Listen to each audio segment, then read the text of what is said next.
What's up? It's your boy D Vincent, and we're coming with Manchester United versus Manchester City review. As we know, it's Derby Day. I'm with my boy Isaiah Chisholm, who's a Manchester United fan. How you doing?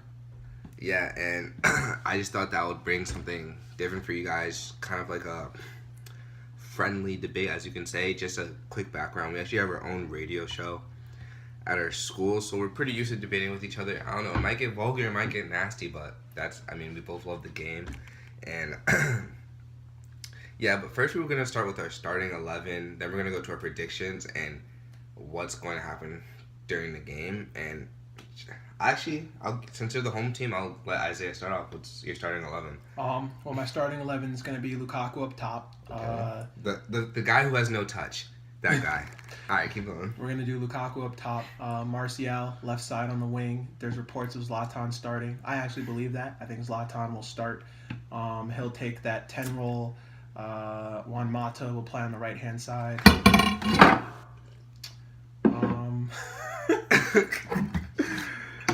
We'll just cut that. Keep going. Hold up. Just wait. If you say anything. Okay. You can cut. All right.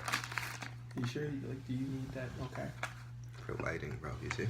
All right. There you go. From there, it's going to be Herrera and Matic occupying the defensive midfield too, and then it's likely going to be a back four. I think that it's going to be obviously Valencia on the right, Ashley Young on the left, two center backs. I'm a bit torn over. I think Rojo is going to play. Bailly's not healthy, and I don't know about Phil Jones, but I'm going to make a guess, and I'm going to say Victor Lindelof is going to be over Phil Jones. I think Phil Jones is over hurt. The Smalling and Rojo duo. I think I think so. Here's the Lindelof, the guy that made you guys lose to Huddersfield. That Lindelof. Likely. Here's the thing. He's shit. He's shit. Keep going. Professionalism, guys. Keep going. It's likely going to be that. I think Phil Jones is hurt. It could be Smalling. I'm going off on a women saying it's Lindelof. I think there's going to be an oddball out there, and I just have a feeling. But if not, it's going to be one of those two. It's either going to be Smalling or Lindelof because I think Phil Jones is injured. And then obviously De Gea in goal. That's my starting lineup. Superhuman De Gea. All right, for me, you guys already know the deal. Ederson in goal. Left back Fabian Delph. Let's see, right back Kyle Walker. Back pair duo of Otamendi and company. We need John Stones. We need him. We miss him so much.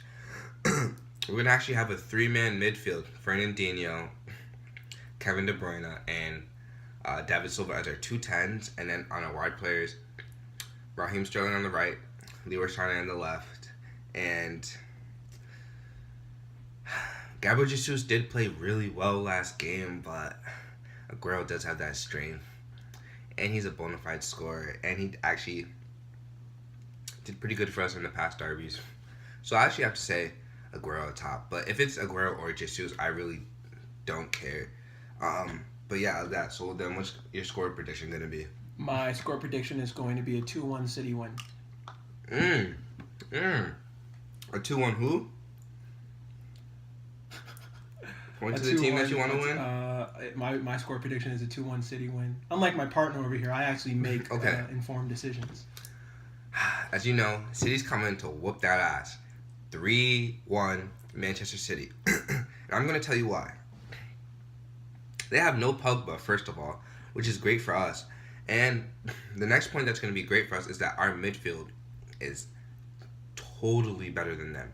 They're basically going to be on the back foot. They have to defend. I mean, who's going to link up the counterattack? Fellaini? Did you say Fellaini was starting? No. Who's starting over Fellaini? I think it's going to be Herrera, Matic. Herrera and Matic are going to link up the counterattack. I mean, Matic has a pace of, 40? I mean, it's not even Matic is still better than Fernandinho. Fathomable. Pause. It's not even fathomable how they're going to get even close to us. I mean, I just think it's going to be a pretty dominant game, and as we can see from the past 2 times that we've played. Ironic, considering Herrera almost put one in your own net last time we played you guys. The past 2 times that we've played Man United, when it was Pep versus Mourinho, and it's just going to be different players, but the same playing style, Pep has basically dominated every single time. And I don't think why would there be anything different? Ashley, who's your left back? Darmian? Our left back. Your left back. Oh, you're playing a back three? No, we're playing a back four. I picked. So who's your left back? My left back was Ashley Young. Ashley Young cannot handle Sterling. Valencia, I don't think he can handle Sane. Valencia can handle stuff. Oh, I mean, with the two number 10s of De Bruyne and Silva, that's a W. I mean, what else is gonna go wrong, honestly? But I want to hear what Manchester United has to say. Manchester United, more like Manchester City, considering they're the ones with the big board and the oil money. Just okay, keep going. Go. I want to hear what you have to say. The reason I'm picking City to win this game realistically is because I've said this many times. I said it on our radio show. There are two Uniteds. There are the Uniteds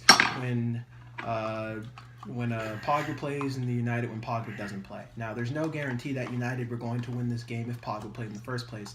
However, without Paul Pogba, the creative play is gone. I thought Jose Mourinho made a big mistake and not keeping Andres Pereira, who could have been groomed to take this kind of role and alleviate some of that pressure if a Pogba couldn't play.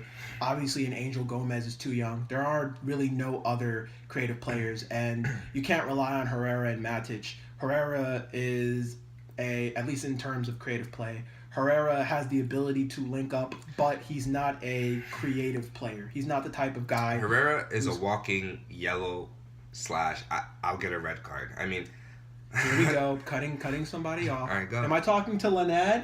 Go. He's a Gemini, by the way. He has two sides. So go. Don't listen to this side, guys. The side doesn't know what he's talking about. But Ander Herrera cannot be relied upon to link up play in the same way Pogba can. He is a grafter, but we need technical ability. Matic is a great player, but he's a defensive midfielder. He's not a creative player. He's not going to get forward. He's not going to get involved in the attack. And I think because of that, we look at our bench. Marouane Fellaini, he can't play a 6 role, doesn't have the pace to get back.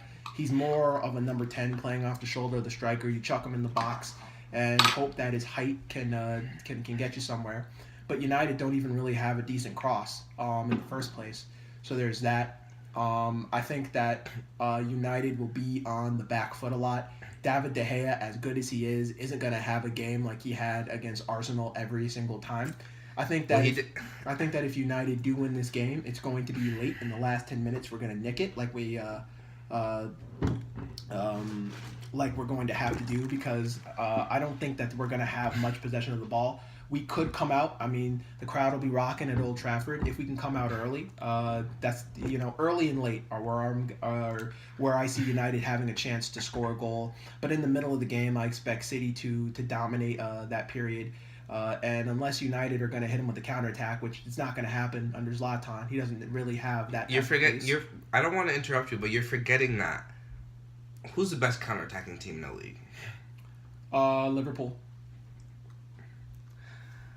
Okay. Who's the second best counterattacking team in the league? City. Okay. And who has the best attack? So what happens? How do you beat someone who counterattacks you? I just want to see where you're coming from. How do you beat someone who counterattacks you?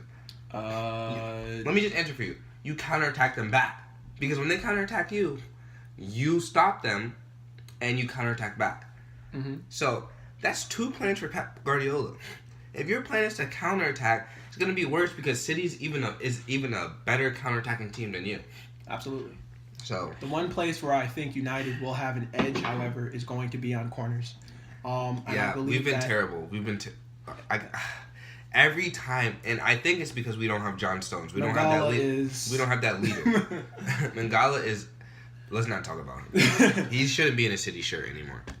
But I do think the one place where United do have an opportunity will be on corners. I think that that's one place where you can get City, and I think that the height of a United, if you can get a Fellaini in there, if you can get a Zlatan in the box, Lukaku, and we get our head to something, we can score that way. However, in terms of run of play, I don't see us dominating possession of the ball, so we're not going to score that way. The counter, there's just not going to be enough pace. So I don't really see us scoring that way, barring a huge mistake. Who knows? Maybe Mangala has a mistake in him. Maybe Delph has a mistake in him. But other than that... Yeah, Delph does have a mistake. I just want to say for all us City fans, right now, we know what's popping.